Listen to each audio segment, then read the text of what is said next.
Tidak terasa kini sudah memasuki lebih dari satu semester di 2022. Beberapa wishlist hingga resolusi di tahun ini mungkin sudah banyak yang terwujud dan dilewati dengan hasil yang memuaskan.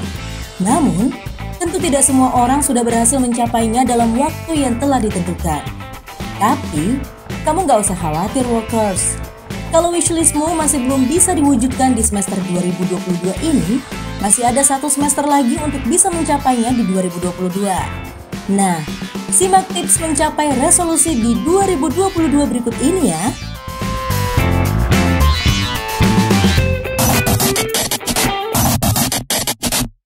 Sat langsung dapat kerja di Workerspedia. Gimana workers untuk VT di awal episode ini? Lumayan ya bikin, jadi inget nih, ada resolusi yang belum terwujud, banyak keinginan yang belum kesampaian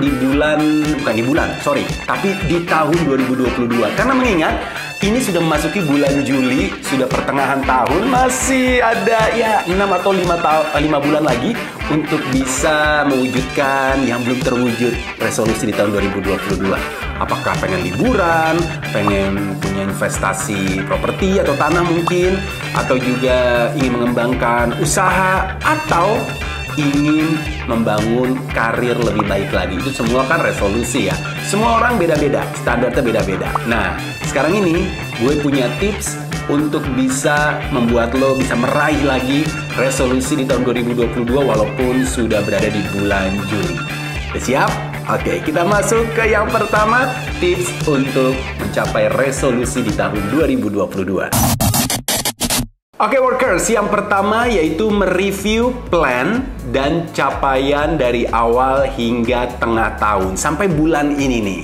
Jadi memang berjalannya waktu 6 bulan ini bukanlah waktu yang sebentar lama, tapi rasanya cepet banget. Ini nih yang serem nih. Gak berasa, tahu-tahu kok belum ada yang tercapai juga nih yang namanya resolusi nih. Nah, kamu bisa untuk mengatur lagi, mereview lagi rencana dan juga capaian dari awal hingga bulan Juli ini. Caranya gimana? Gampang banget. Udah banyak nih yang namanya jurnal dari segi analog atau juga digital. Misalnya kalau misalnya dari yang analog ya bisa lah catat di buku agenda lagi. Atau kalau memang udah shifting ke digital, bisa tuh ada beberapa aplikasi planner seperti Time Planner, Agenda dan To Do, lalu Google Calendar, To Do List Schedule Planner, Trello, dan masih banyak lagi. Intinya, kalau belum terwujud sampai saat ini dari awal tahun, bukan dilupakan, bukan diganti, tapi coba review lagi. Apa jangan-jangan emang belum sesuai target usahanya atau usahanya yang belum terlalu keras? Yang kedua, mereview dan mengatur kembali skala prioritas. Ini skala prioritasnya untuk resolusi ya, untuk rencana ya. Jadi gini, gue pernah mengikuti sebuah seminar tentang bagaimana caranya mengatur atau membuat sebuah resolusi. Ternyata ya, waktu itu pembicaranya seorang decision maker di sebuah perusahaan besar. Dia bilang kalau mau membuat sebuah resolusi atau rencana, maksimal 3. Ini kata si pembicara di seminar itu. Jadi 3 ini dibikin nih prioritasnya nih, yang memang mungkin banget diraih.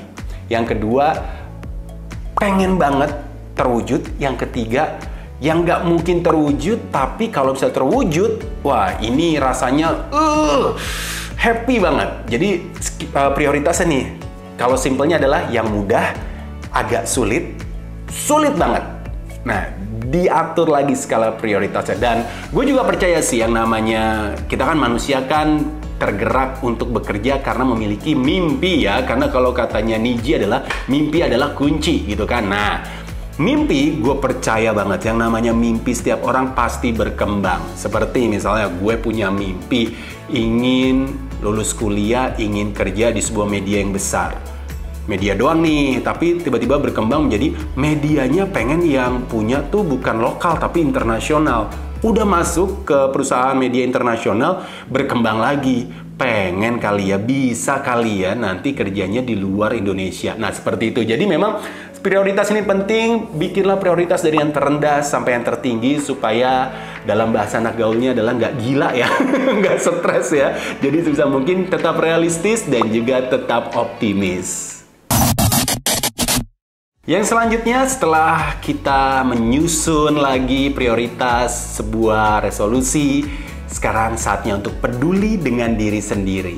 Ini lagi musim juga sih, kalau misalnya peka ya dengan lagu-lagu Indonesia sekarang tuh rata-rata tuh isi liriknya tuh tentang mental health, lalu juga tentang sayang dengan diri sendiri, self love ya. Nah itu tuh lagi kencang banget di campaign dengan para musisi dari dalam negeri. Gak ada salahnya untuk saat ini memang di tengah pandemi masih berlangsung walaupun penularannya sudah mulai menurun, masih ada. Dan juga imun kita sudah mulai tinggi karena sudah vaksin, tidak ada salahnya kita menjaga hidup sehat. Karena seperti yang kita ketahui bahwa di bulan Juli 2022 ini memang penularan lagi naik lagi nih. Tapi bukan berarti kita takut karena sebenarnya imun di tubuh kita ini sudah terbentuk karena kita sudah vaksin pertama, vaksin kedua dan juga booster. Sebentar lagi ada nih booster kedua. Nah, ini akan lebih strong lagi untuk imun kita. Tinggal kitanya sendiri yang menjaga pola hidup sehat seperti makan jangan telat. Yang biasanya makan ayam cuma satu ya bisa misalnya 3 gitu ya. Gue dong ya. Jadi gue tuh pernah tuh sama teman-teman gue nih dari Workerspedia lagi ngumpul, gue makan ayam cuma 1 disediainnya, tapi gue bawa dari supermarket lain yang berkeluarga itu supermarketnya ya. Gue beli 2 jadi 3. Pas gue susun-susun, ya setengah ayam gue makan. Nah seperti itu, kadang-kadang memang yang namanya kesehatan bisa muncul kalau kita bahagia, karena bahagia itu adalah obat. Itu kata orang tua kita ya. Dan saya itu juga menjaga pola hidup sehat, tidak hanya berolahraga tapi juga jangan lupa untuk tidur sesuai waktunya. Yang pasti kalau kita udah terhindar dari penyakit, setidaknya kita bisa lebih ngegas lagi untuk mengejar resolusi yang sudah kita bentuk di awal tahun 2022. Dan sekarang kita sudah masuk ke urutan keempat untuk bisa mengejar resolusi di tahun 2022, yaitu mengatur tata letak ruangan. Coba, siapa yang dari WFH udah mulai pindah ke WFO? Udah ada. Apakah yang di rumah meja kerjanya udah mulai dilupakan? Langsung pindah ke kantor dan setup lagi kantor? Itu memang penting banget. Tapi, kalau gue pribadi ya, karena gue juga mengalami WFH, itu yang di rumah tuh nggak gue acak-acak tuh. Karena gue yakin banget kok yang namanya meja kerja di rumah atau meja produktivitas kita di rumah itu kalau masih ada energi buat bekerjanya tuh kayak kita mau create something tuh kayak masih ada gitu gregetnya. Jadi sebisa mungkin kalau misalnya lo mengalami WFH, sebuah kemewahan dari setiap perusahaan yang mengizinkan karyawannya boleh kerja di rumah, itu harus disyukuri. Jadi jaga baik-baik meja kerja. Atau yang di kantor, nah silahkan tata ulang yang di kantor ya. Karena gini, gue udah data. Jadi dari istilah psikologi sendiri, kalau menata ulang ini istilahnya adalah ergonomi, yaitu ini sebuah ilmu yang membicarakan desain untuk manusia. Jadi istilah ini bisa diartikan sebagai upaya untuk menyesuaikan lingkungan kerja dengan kebutuhan penggunanya. Apa kalau butuh keyboard yang mechanical ya, kretek itu bisa membuat eargasm dan apa ya kalau bahasa sekarangnya ya, lebih kayak suara-suara yang bisa bikin lo tenang gitu ya, ASMR ya nggak ya? Ya kan bener. Nah itu bisa membuat lo lebih relax, mungkin belilah, invest.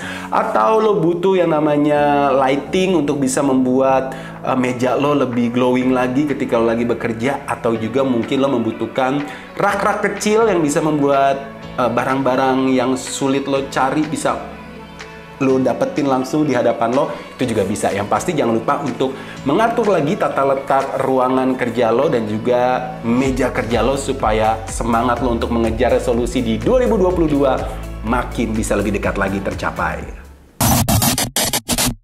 Dan poin yang terakhir, ini sih yang kadang suka kita lupakan. Rayakan target yang sudah dicapai. Udah ada belum nih dari bulan Januari sampai awal Juli ini resolusi yang sudah tercapai? Coba dipikir-pikir lagi. Hal kecil aja, kayak mungkin bisa membuat pola hidup lebih sehat lagi, itu sebuah pencapaian loh. Rayakan dengan apa? Makan nasi padang. Atau mungkin juga lo hobi yang namanya mengkoleksi barang-barang zaman kecil yang belum bisa kesampaian, belilah cuma 1 unit misalnya, atau cuma 1 device atau gadget, belilah. Karena itu bisa membuat semangat lo lebih besar lagi untuk mengejar resolusi dan juga pencapaian di tahun 2022 ini. Oke workers, itu dia poin-poin untuk bisa membantu lo mengejar sebuah pencapaian di tahun 2022 supaya bisa lebih cepat lagi dan bisa terpenuhi semua. Walaupun nggak bisa terpenuhi semua, setidaknya yang belum terpenuhi, misalnya lo ada 3 tadi ya, 2 udah nih, tinggal 1 nih yang belum, jangan langsung dikubur. Sisain buat tahun depan. Jadi jangan langsung dilupakan, tapi menjadikan sebuah PR atau juga resolusi di tahun depan ketika nanti 2022 ini sudah berakhir. Jadi semoga poin-poin yang gue berikan bisa menambah semangat lo untuk menghadapi hari-hari saat bekerja, supaya bisa achieve target, resolusi terkabul, dan juga bisa mengejar ketinggalan di 6 bulan belakang. Thank you banget sudah menyaksikan episode ini. Jangan lupa untuk lo mengetahui informasi seputar pekerjaan dan juga lowongan pekerjaan, main-main dong ke website www.swapro.co.id. Sekali lagi, www.swapro.co.id. Dan juga jangan lupa subscribe channel ini, lalu share, like, komen, dan boleh banget kasih ide. Bahas ini dong, Dok. Gue pengen butuh ini dong di dunia kerja. Silakan komen di bawah dan share juga. Dan jangan lupa juga untuk follow Instagram @workerspedia. Kita ketemu lagi di episode selanjutnya. Jangan lupa saksikan terus channel Workerspedia, channelnya para pekerja. Sat, langsung dapat kerja di Workerspedia.